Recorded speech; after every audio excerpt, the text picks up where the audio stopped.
বলছি আপনাদের সঙ্গে মুক্তি দিয়ে চোখে চোখ রেখে আজ কলকাতার মাটি থেকে বাংলার ছেলে সন্তু পান প্রশ্ন করবে যে বাংলা এবং বাংলাদেশে হচ্ছেটা কি।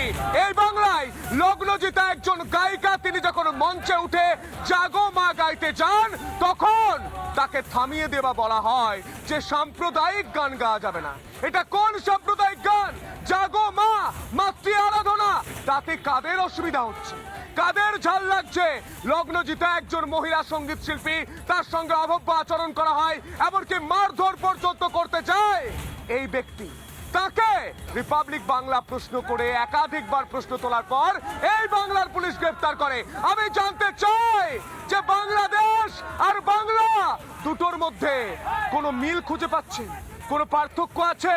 গোটা বাংলার মানুষ জানতে চায় বাংলাদেশে যেভাবে দীপুকে জ্যান্ত পুড়িয়ে মারা হয় ঠিক তেমনি এ বাংলায় একের পর এক হরগোবিন্দ দাস, চন্দন দাসকে খুন করা হয়। আজ লগ্নজিতাকে যেভাবে আক্রমণ করা হয়েছে, যেভাবে তার কণ্ঠরোধের চেষ্টা করা হয়েছে, তার জন্য বাংলার ছেলে সন্তু পান প্রশ্ন করবে বুক চিতিয়ে চোখে চোখ রেখে।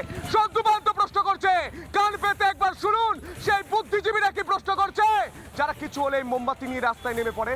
আজ তাদের মোমবাতি দেখতে পাওয়া যায় না। এ রাজ্যের রাজনৈতিক দল সিপিএম, তৃণমূল, কংগ্রেস কেউ প্রশ্ন করছে, কান পেতে একবার শুনুন, প্রশ্ন করছে না, করছে না। কারণ সেকুলারিজম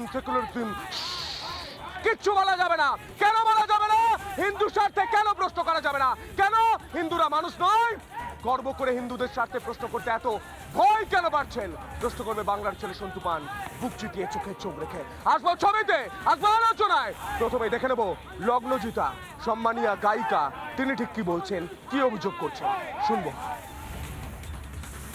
কি ঘটেছিল লগ্নজিতা গতকাল যখন আপনি ভগবানপুরে গেলেন? আমার কালকে পূর্ব মেদিনীপুরে ভগবানপুর বলে একটা জায়গায় আমার অনুষ্ঠান ছিল, ওদের মাঠে। আমার অনুষ্ঠান 7টায় শুরু হয় এবং 7:45 অবধি আমার অনুষ্ঠান নির্বিঘ্নে হয়। 7:45 অবধি আমার সাতটা গান আমার গাওয়া হয়ে গেছিলো and I was going on to my 8th song. দুটো গানের মাঝখানে যেরকম আর্টিস্টরা কথা বলেন, আমিও সেরকম অডিয়েন্সের সাথে কথা বলছিলাম।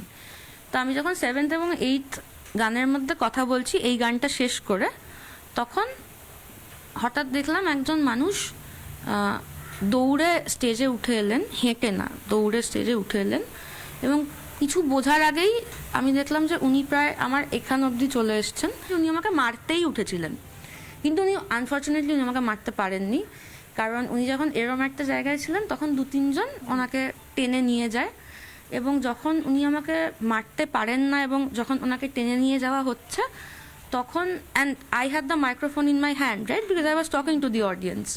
তখন উনি চিৎকার করে বলেন, অনেক জাগমা হয়েছে, এবার একটু সেকুলার গা, এবং সেটা বাইরে আমার মাইক্রোফোনের থ্রু দিয়ে সেটা প্রত্যেকেই শুনতে পেয়েছেন। এবং তারপরে এটা হয়ে যাওয়ার পরে আমি অডিয়েন্সকে বলি যে যা হয়েছে সব আপনাদের চোখের সামনেই হয়েছে, এরপর তো আর আমার পক্ষে অনুষ্ঠান করা সম্ভব না, তাই আমি আজকে নেমে যাচ্ছি। না, আমার ভয়, আশঙ্কা, আতঙ্ক কোনোটাই জাগে না, কারণ আমি অলরেডি সবাইকে বলে দিয়েছি যে আমার 26 তারিখে নেক্সট শো আরামবাগে আছে। এবার আশঙ্কা আতঙ্কে থেকে আমি এই গানটা গাইবো না স্টেজে, এটা তো হবে না, এটা আমি তো গাইবই, আমি 7 নম্বরেই আবার এই গানটা গাইবো এবং আমার কোনো আতঙ্ক নেই। আমার পুলিশ এবং প্রশাসনের ওপর সম্পূর্ণ আস্থা আছে। এই রাজ্যকে সংস্কৃতির রাজধানী বলে গোটা বিশ্বকে সংস্কৃতির পটভূমি, সংস্কৃতির রাস্তা দেখিয়েছে এই বাংলা, এই কলকাতা, এই পশ্চিমবঙ্গ। আজ সেই বাংলায় দাঁড়িয়ে জাগো মা গান করা যাবে না, গানকে বন্ধ করার চেষ্টা করছে। এটা কোন শাসন আনার চেষ্টা হচ্ছে? এরা কারা করছে? আমি প্রশ্ন করব, মানুষের সঙ্গে কথা বলবো। নানা ধরনের কন্টেন্ট দেখার জন্য লাইক করুন, শেয়ার করুন আমাদের ফেসবুক পেজ, সাবস্ক্রাইব করুন আমাদের ইউটিউব চ্যানেল। পাশাপাশি অন্যান্য ব্রেকিং নিউজের জন্য অবশ্যই চোখ রাখুন রিপাবলিক বাংলায়।